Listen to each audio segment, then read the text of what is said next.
hapon po sa lahat. Kumusta kayo dyan?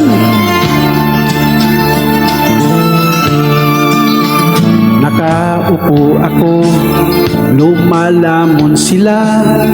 Masasaya itong aking mga kaibigan. Abot kamay nila ang bunga ng puno, dahil balikat ko ang ginawang tungtungan. Habang namimitas, lalong natatakam, sila ay parabang wala ng kabusugan. Kahit alam nilang mayroong mga langgam, at ang aking paa ang siyang inuupakan. Nais ko nang magpahinga, marami na akong nagawa at natulungan. Ako'y labis na nag-alala, baka ang puno ay tuluyan ng maubuso ng bunga. Ay!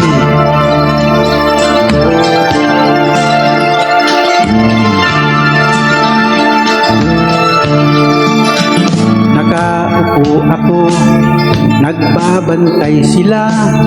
Ang mga aso ko'y laging maaasahan. Hindi ko lang alam ang binabantayan. Ito bang puno o itong aking upuan? Itali ko kaya sa bahay ng langgam, maglilingkod ba o maghahari-harian?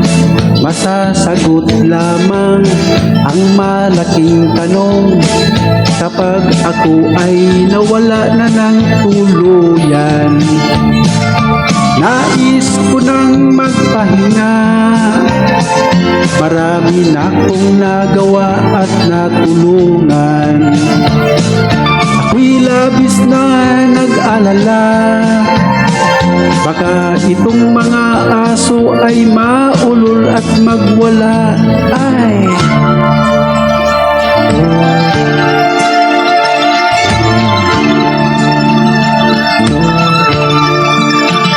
Nakaupo ako, naiinggit sila.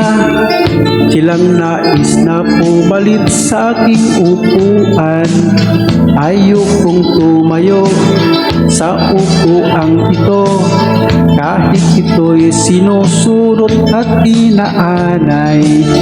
Ang upuang ito ay para sa bantay ng puno ang ibinubungay kayamanan. Nangangamba ako kung uupo sila, baka ang puno ay lalong mapabayaan. Nais ko nang magpahinga, marami na akong nagawa at natulungan. Ako'y labis na nag-alala, marami nang nagtutulakan, makuha lang ang aking upo.